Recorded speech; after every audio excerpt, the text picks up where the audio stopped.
Hey, it's Samantha Hartley of the Profitable Joyful Consulting Podcast. This season, I'm talking about business performance.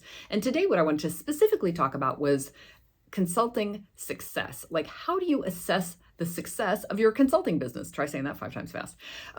I did, and it didn't go well. So, we assess success according to our own values. Like, what's important to you? We're not a huge company like a McKinsey or a publicly traded company where we're beholden to shareholders for providing, shareholder value. We get to decide what success is for ourselves.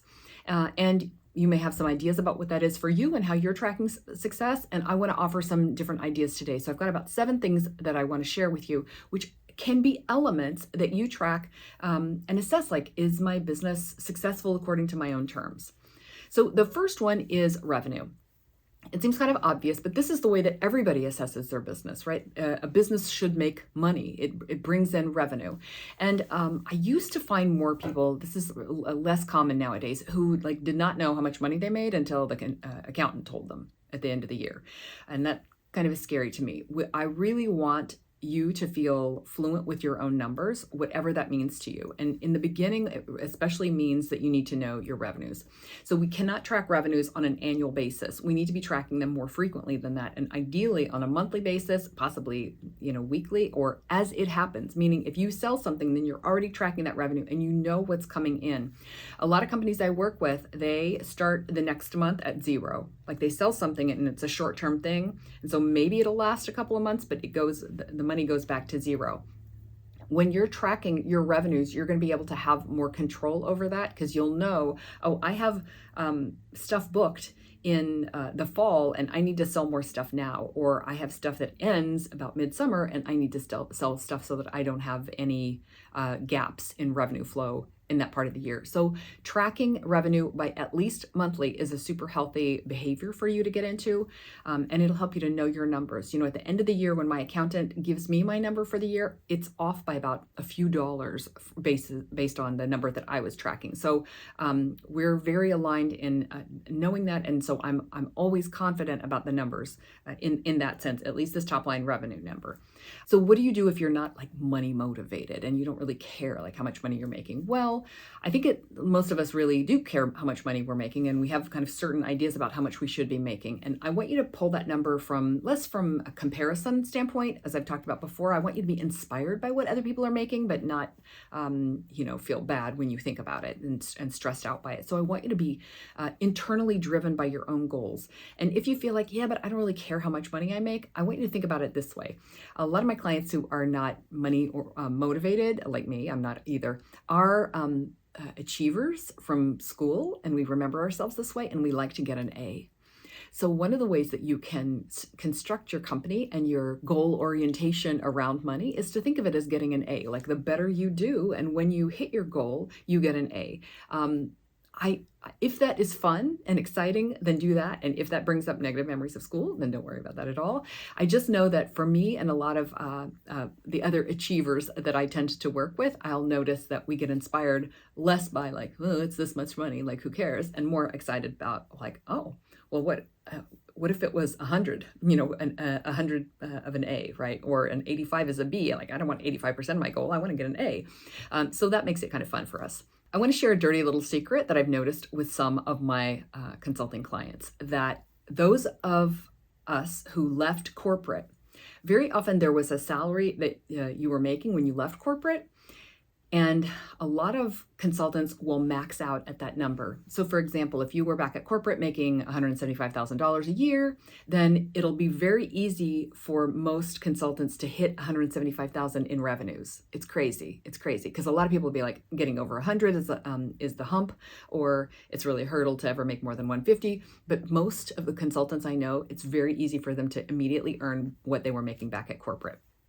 I even had a client who had been in business for a few years and was super successful and doing $500,000 a year. And I asked her well, what were you making when you left corporate? And she said 300. And I said, well, what's the actual profit on the 500? And it turned out what she was paying herself was still 300. So her comfort zone in what she could receive personally was 300, right? She was kind of stuck at that level. And that when we know that, like that gives us something to work on as we grow our revenues in the business. So it's a super interesting dynamic. And just think about that and check in, like, what's the money ceiling for me in terms of revenue, and limiting the growth of the business based on what I'm comfortable receiving.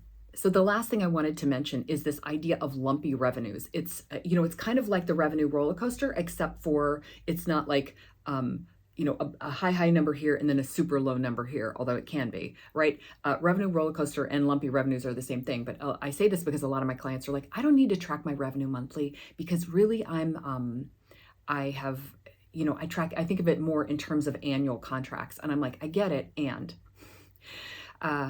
that lumpy revenue can be really stressful. So even if you're doing like, I had a 40K month and then a 20K month and then a 10K month and then a 40K, like even if you feel like the numbers that you're bringing in overall are really good, what can really help you is to stabilize that revenue. And so I want to specifically mention recurring revenue. Recurring revenue will change your life. If you are a consultant who has been selling projects that last like 3 months or 6 months, well, then you might be used to either being paid like at the beginning of the project and at the end of the project. Please don't ever charge that way. You want to be paid in payments, and then the final payment is due on time, by the month, and not waiting upon the end of the project. If you wait to get paid at the end of the project, then the project will never end. Trust me. So if you have, for example, you sell in a 4-month engagement, then the payments need to be like month 1 is this, month 2 is that, month 3 is that, and then you conclude the work in month 4. Okay, so that you're always paid before the end of the work. And it doesn't have to be equal monthly installments. You can do 50% down and then equal installments. That way you can structure this however you want. The main point that I want to make to you is after this 3-month engagement is done, then what happens? Do you start another something? One of the reasons I love transformational engagements is that they're at least 12 months. So you're selling in things that are longer duration, and you sell them based on recurring revenue. So you have this ongoing revenue coming in, and it makes you so peaceful. You have this confidence and the certainty. And when you are in a place where you know that you have revenue coming in months down the road, like in the future, you market your business differently, you work differently, you deliver to clients differently. It's my life's work to help more consultants to work that way. And if you feel like, well, I don't really have that kind of business model, listen, if you're stressed out by lumpy revenues, which we can certainly also call revenue roller coaster, if you're stressed out by that, then it's definitely a thing to think about. How can I transition my business to having more recurring revenue, having more retainer clients, having more of a baseline so that I can be peaceful, more confident when I'm selling? I'll tell you, a thought that I had, a belief that I had years ago was like, I don't want recurring revenue. Just give me that money in a chunk and I'll manage it myself. Well, that's not the way it's going to feel when you're doing it. I thought that was going to be a superior way to do it. And I was like, just give me all that money. When you do it that way, a few things can happen potentially. One is like, as you start working with this client, several months down the line, you got paid that money a long time ago. And so you start to feel like, why am I working? This is really, my heart's not in this anymore, because you forget about all that money that you paid in the beginning.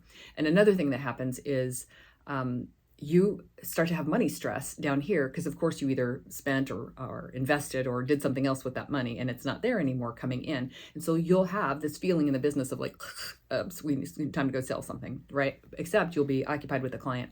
So structuring your revenue that way is, it can really calm you down from a delivery side and from a marketing side, and then just from kind of like a peace of mind side. So definitely something I offer you as a thing to consider. So I've talked a lot about revenues because that is so important, but the second area is equally as important, and that is profit. I mentioned earlier the dirty little secret that we can sometimes top out at our corporate salary. Here's the other dirty little secret. Most businesses are measuring their success by revenues and not by profit. And so throughout, especially the internet, you'll hear people talk about their $1 million launch and their $1 million business and all those kinds of things like that. And if you dig around a little bit behind the scenes, you'll find out that the profit on that was like half or less. So most of the businesses that we look at are not necessarily as profitable as they seem to be on the surface and as they purport to be. So watch out for that in your own business. Now, in a service business, like most of us have, it can be very difficult to work out what the profitability is. Well, in some cases, it can be simple. It's like, well, I worked for the client for $100,000, and then I spent this much time with the client, and so my profit on that is like this much. And if you're the cost, this is why I think a lot of consultants don't take this seriously. If you're the only cost in the business, then like what? No big deal, right? I'm the cost. I made the money. As your business gets more sophisticated and you have subcontractors and maybe you have like materials fees for e-learning and things like that, travel, there can be just a lot of other expenses that get piled into the work. In those cases, it's really important to work with your CPA or bookkeeper to make sure that the things you're doing are still profitable. It's crazy to find out that you did, a speaking engagement, and by the time you got there and got back and you missed like 5 days of work in between for the travel, that it actually wasn't, a great use of your time. That can be really disappointing. So knowledge is power. Just make sure you know about that. And just a note for those of us who are like very sales motivated and feel like, well, if the business isn't profitable, I'll just go sell some stuff because I feel excited about selling, and I'll just go get a new client. Like I can do that. That's easy. Or I'll go back to this other client and sell them a new thing. I can do that. You cannot sell yourself out of an unprofitable situation. The money is just like draining through the business and like out the back door. So it's really important that you make sure that you shore things up so you know what your profitability is on those services. Now, I feel like my CFO client would be proud of me for saying that. And I'm a very different version of myself than I was like 10 years ago when I didn't know these things. But these are important disciplines for us to, you just have to kind of grin and bear it as you learn these financial concepts and then start to apply them in your business. And you too will be like super fluent in the things that you need to track and pay attention to. So a business is successful when it has a lot of revenue, it has a very high level of profit, especially, again, you got to watch out when you bring in team and things like that. So keep your profit level high. And then what's the third? So I think for a lot of consultants, we're assessing the success of our business by the number of clients we have. So that can go both ways. In the beginning, when you're new, it's really good to get a lot of clients. You want to have a lot of diverse experiences and just work with all kinds of people. You may not know what your niche is going to be. You may want to try all kinds of different companies and businesses that you work with. So is it better for you at your stage of business to have fewer clients or more? I'll be honest with you. I have gone both directions. I've had a lot, and then I've said, wow, I really want to have more intimacy in my business. I've culled that down to just a few clients. And then I've said, wow, I really, I want to see more people. I wanted to have more clients and have bring more new experiences in. And then sometimes I'm like, okay, well, let's go back to the way it was. So it doesn't have anything to do with like, it's about your level of success. Like, what do you want to have? And you can have just a handful of clients and be successful. Now, I don't like for you to have fewer than 3 because it gets a little too much like part-time jobs. I really want you to have 3 to 5 minimum. And then, 7, can you handle 7 clients? I think depending on the kind of work you do, you can. And some people have, 100, and they'll be, structured in a certain way that works for them. So think about what will work for you. What I know is one of my clients recently said that she had, 27 or 30 before, and then she culled that down to like 20, and then now she's got about 7, and her business is making more money than it ever made before. So it doesn't have to be that a lot of clients equals a lot of money. It also doesn't have to be that a lot of clients equals a lot of hassle. So just keep that in mind. It's very much about what your relationship to your work and your work with clients is. The fourth measure of success, I think, is impact. Who are you impacting with your business, and how are they being impacted by you? So this can be number of clients and reach, but it doesn't always have to be clients. So one of the things I really want to point out to you, and I think about this a lot when I post to social media and somebody sends me a comment that I have no idea who they are and they thank me for a post. I think you never know who's going to read or see your posts or your videos. Like I have no idea who a lot of my podcast viewers are. So by the way, introduce yourself anytime you see me on social. So we it's important that we put our stuff out there. And I think when you feel like nobody sees my posts or this is not reaching anybody, somebody is seeing your stuff and it's making a difference in their lives. And that impact to me is super important, especially when you get a lot of people coming to you and asking you for something for free and you feel like, I'm not valued by them. I want you to think about, you're doing a lot of stuff for free. Like most people's marketing that they put out there, their content, that's out there for free. So I talk to a lot of my clients about the idea of having, we have clients and you have followers and you have fans. And fans are the people who may never, ever work with you or buy anything from you, but they are your supporters and they want to keep an eye on you. And a lot of the posts that we do on social are for the fans. So there's a girl somewhere who's going to be inspired to start a business based on what she saw you write or something that you modeled, or there's somebody who doesn't have a business but is one of your good friends. I have a good friend who listens to my podcast. I love that she does, who's a school teacher, not even in our field at all, but I love that I can share these ideas, which because they're specific, they translate to her and her life, right? That's important to me. So I want us to think about, who are you impacting with your work? And when you feel like in a funk and you don't feel like creating content, that's who I want you to create content for, is the person that you'll never meet.